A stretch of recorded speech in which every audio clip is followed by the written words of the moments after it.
अस्सलाम वालेकुम नाजरीन। उम्मीद है आप खैरियत से होंगे। नाजरीन, हाल ही में पाकिस्तान की मशहूर सोशल मीडिया पर्सनैलिटी वकार ज़का ने पाकिस्तान के मौजूदा वज़ीर आज़म इमरान ख़ान की एक्स वाइफ रेहाम ख़ान का अपने ऑफिशियल यूट्यूब चैनल पर इंटरव्यू किया। नाजरीन, वकार ज़का ने जब अपने ऑफिशियल यूट्यूब चैनल पर इस इंटरव्यू के बारे में मेंशन किया तो रेहाम ख़ान का कहना था कि बहुत से लोगों ने उनको मना किया कि वो इस इंटरव्यू में जाने से अवॉइड करें, क्योंकि उन लोगों का ख्याल था कि वकार ज़का एक कंट्रोवर्शियल पर्सनैलिटी के तौर पर जाने जाते हैं और रेहाम ख़ान के लिए मुस्तकबिल में मुश्किलात खड़ी हो सकती हैं। रेहाम ख़ान की वकार ज़का के बारे में असेसमेंट ये थी कि ये सिर्फ सोशल मीडिया पर पब्लिसिटी स्टंट करके लोगों की अटेंशन हासिल करने की कोशिश करता है और रेहाम ख़ान ऐसे फोरम को यूज़ करके वज़ीर आज़म पाकिस्तान को डिग्रेड करने का मौका हाथ से जाने नहीं देना चाहती थी। यही वजह है कि इस इंटरव्यू के बाद रेहाम ख़ान ट्विटर पर टॉप ट्रेंड बन गई। लेकिन रेहाम ख़ान इस बात से वाकिफ़ नहीं थी कि वकार ज़का फ़नी कैरेक्टर होने के साथ साथ एक स्ट्रॉन्ग एजुकेशनल बैकग्राउंड से भी ताल्लुक़ रखते हैं। उन्होंने inter Adamjee science college, engineering ND university और इसके साथ साथ 2011 में सिविल सर्विस का एग्ज़ाम पास करके फ़ॉरेन सर्विस के लिए अप्लाई भी किया था।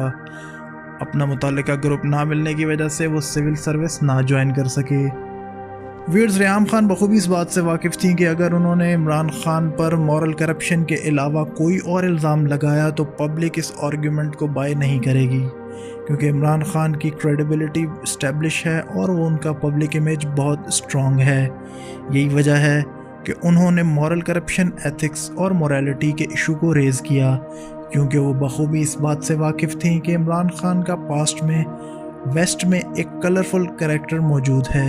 यही वजह है कि इस आर्गूमेंट को एक्सप्लॉइट करके लोगों की आंखों में धूल झोंक कर इमरान ख़ान को डिग्रेड करने की नाकाम कोशिश की जा सकती है। इसी इंटेंट से उन्होंने किताब लिखने का फ़ैसला किया था। व्यूअर्स, रेहाम ख़ान ने इस किस्म के बेहुदा और घटिया इल्ज़ामात इमरान ख़ान पर लगाए जो बिलो द बेल्ट अटैक किए बुक में। जब उनसे मुताल्लिक़ वकार ज़का ने उनसे सवालात शुरू किए तो उन्होंने उन बातों को अवॉइड करके ये आर्गूमेंट दिया कि उन्होंने ये बातें किताब में लिख दी हैं और ये बातें किताब में लिख दी हैं इंटरव्यू में डिस्कस करते हुए एम्बैरेसमेंट होती है।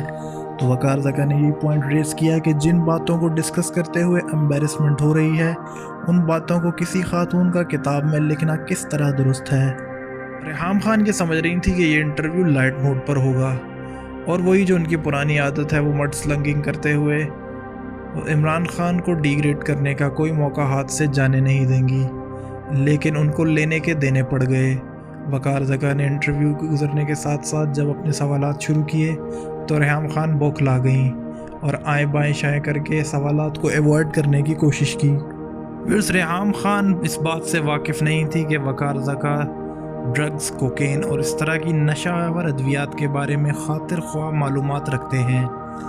यही वजह है कि जब वकार ज़का ने उनसे सवालात किए ड्रग्स के बारे में, उनके साइड इफ़ेक्ट और उस टैबलेट के कलर और उसके इम्पैक्ट के बारे में पूछा तो रेहाम ख़ान तसल्ली बख्श जवाब ना दे सकी और राह फ़रार इख्तियार करने की कोशिश की।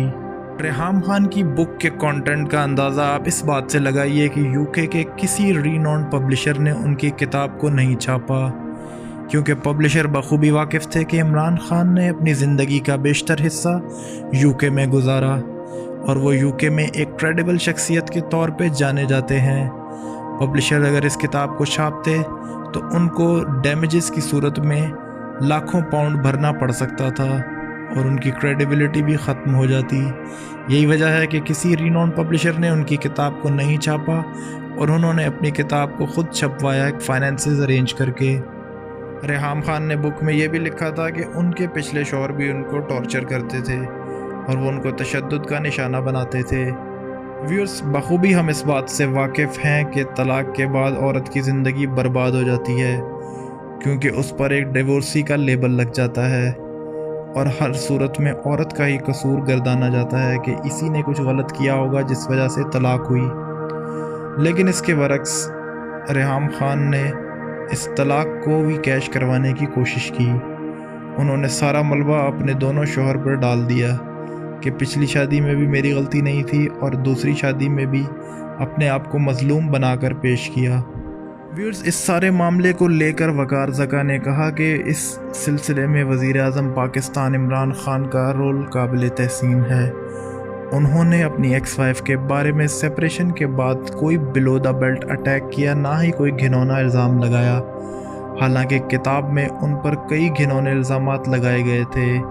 ریحام خان نے انٹرویو کے بعد سماجی رابطے کی ویب سائٹ پر اظہار خیال کرتے ہوئے کہا کہ وقار زکا میں گٹس نہیں ہے کہ وہ اس صورتحال کو فیس کر سکے، اور ان کا کہنا تھا کہ وقار زکا نے ڈیلیبریٹلی انٹرویو کا کنٹروورشل پارٹ دکھایا، حالانکہ انہوں نے کہا تھا کہ اس کو نہ دکھایا جائے۔ لیکن سوچنے کی بات تو یہ ہے، جب وہ تمام باتیں وہ کتاب میں آلریڈی لکھ چکی ہیں تو اس کو ڈسکس کرنے میں کیا حرج ہے۔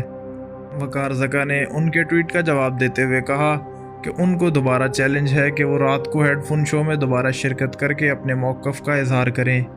ویورز، وزیر اعظم عمران خان سے اختلافات اپنی جگہ ان کی پالیسیز سے اور ان کے نقطہ نظر سے اختلاف کیا جا سکتا ہے، لیکن لوگوں کی ایک بھاری اکثریت ان کو ایک کریڈیبل پولیٹیشین اور ایک آنیسٹ اور کریڈیبل شخص مانتی ہے۔ یہی وجہ ہے کہ ریحام خان کے تمام تر بلو دا بیلٹ اٹیکس، عورت کی چڑھ اچھالنے کے باوجود لوگوں کی بھاری اکثریت نے ان باتوں کا یقین نہیں کیا۔ ڈیورس کے بعد ریحام خان اپنا زیادہ تر وقت انہی باتوں میں صرف کرتی ہیں کہ کس طرح وزیر اعظم عمران خان کو ڈیگریڈ کیا جائے اور کس طرح ان کو نیچا دکھانے کی ناکام کوشش کی جائے۔ یہی وجہ ہے وہ سماجی رابطے کی ویب سائٹ پر کوئی موقع بھی وزیر اعظم پہ تنقید کرنے کا ہاتھ سے جانے نہیں دیتی۔